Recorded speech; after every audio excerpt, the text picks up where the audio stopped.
Oggi ho fatto un vero peccato di gola. Ho appena fritto i crostini palermitani, buonissimi, ancora caldi e croccanti. Apriamone uno. La prima cosa da fare è preparare la besciamella. Lo farò nella maniera più classica, però tenete conto che utilizzeremo una quantità maggiore rispetto al solito di farina. Quella che ci serve infatti è una besciamella molto più densa, più consistente del normale e poi ovviamente capirete qual è il motivo. Inizio facendo sciogliere il burro all'interno del pentolino.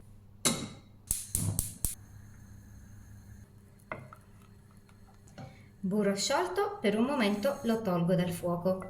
Aggiungo la farina e provvedo a farla sciogliere bene togliendo i grumi. Come dicevo prima, questa volta la farina è un po' di più del solito. Mi aiuto con un po' di latte a scioglierla meglio.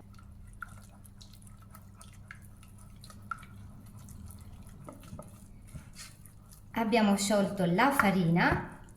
Adesso riportiamo sul fuoco. Mescolando sempre aggiungiamo tutto il latte.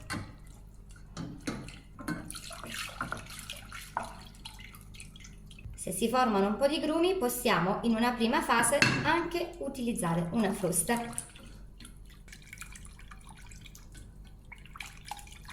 Non vi preoccupate se all'inizio vi sembra complicato sciogliere la farina. Vedete che poi sul fuoco, mescolando bene con la frusta, eventuali grumi vanno via tranquillamente. Quindi io continuo a mescolare con il mio cucchiaio. Adesso non faccio altro che attendere il bollore. Ovviamente la besciamella si addenserà raggiungendo la consistenza perfetta. Lasciamo sobbollire così 1 o 2 minuti. A questo punto aggiungo il sale, la noce moscata e il formaggio grattugiato.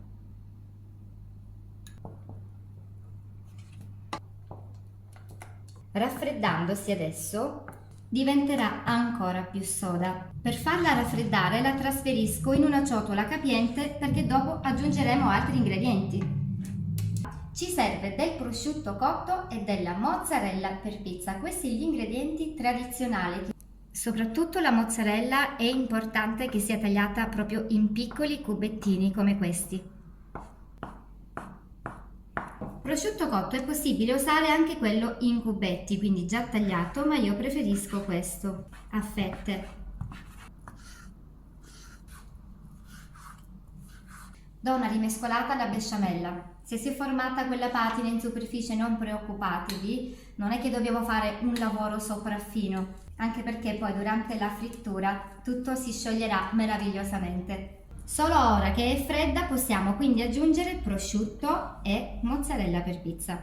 E adesso ancora una bella mescolata. Ecco qua, il ripieno dei nostri crostini. Questo andrà spalmato sul pan carré. E per questo motivo è impossibile utilizzare una besciamella acquistata, quindi se ve lo state chiedendo la risposta è no, non potete usare quella da supermercato, dovete realizzarla in casa. Entra in gioco un normalissimo pan carré. Visto che spesso le fette non hanno una forma regolare, come in questo caso, preferisco tagliare i bordi così da togliere la crosticina e andare proprio a rifilare per ottenere un quadrato perfetto. Ovviamente questo scarto mica lo buttiamo, può essere tagliato a quadratini, condito e messo in forno per formare dei crostini che possiamo utilizzare nelle minestre, nelle zuppe ad esempio.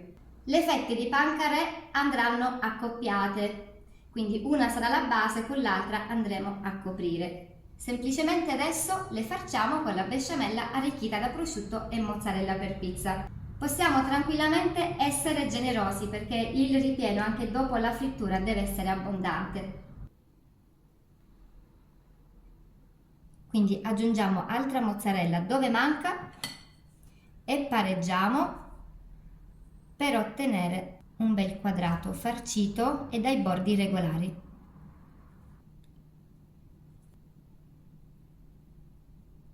Ecco il nostro crostino che a questo punto dovrà solamente essere immerso in una pastella e poi panato e fritto. Adesso continuo così fino ad esaurire il ripieno e il pan carré e poi vedremo insieme gli altri passaggi.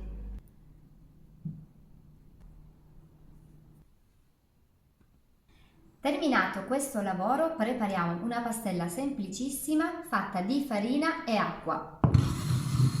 Verso l'acqua poco a poco per non formare grumi.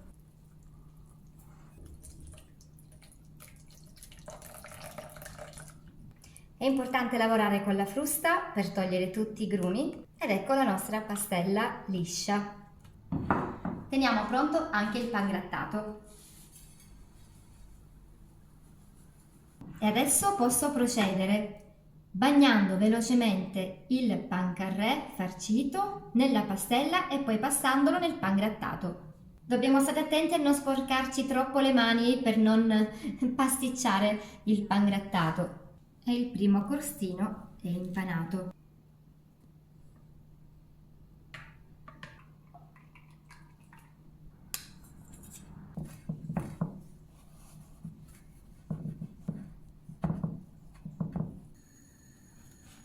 A Palermo possiamo trovare i crostini di due forme diverse, a forma di quadrato come in questo caso oppure a triangolino, diventano bocconcini più piccoli e anche molto carini da vedere. In questo caso basta semplicemente tagliare il pan carré in diagonale ed ecco ottenuti due triangolini perfetti.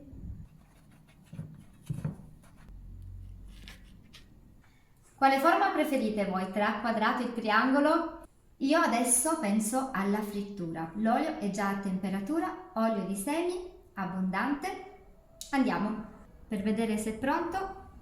Facciamo la prova con lo stuzzicadenti, attorno a lui dovrà sfrigolare.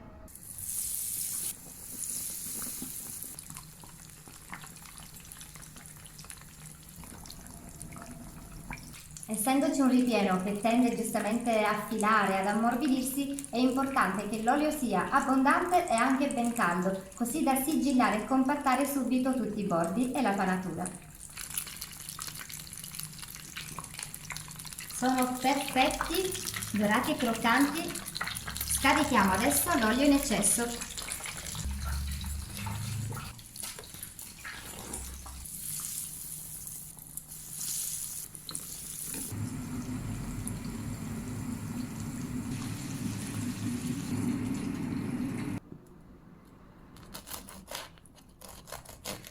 Mamma, come fila! Che goduria! Il crostino palermitano, una bontà irresistibile. Dopo la frittura, mi raccomando, attenti a non scottarvi, ma gustateli ancora caldi per apprezzare il ripieno morbidissimo.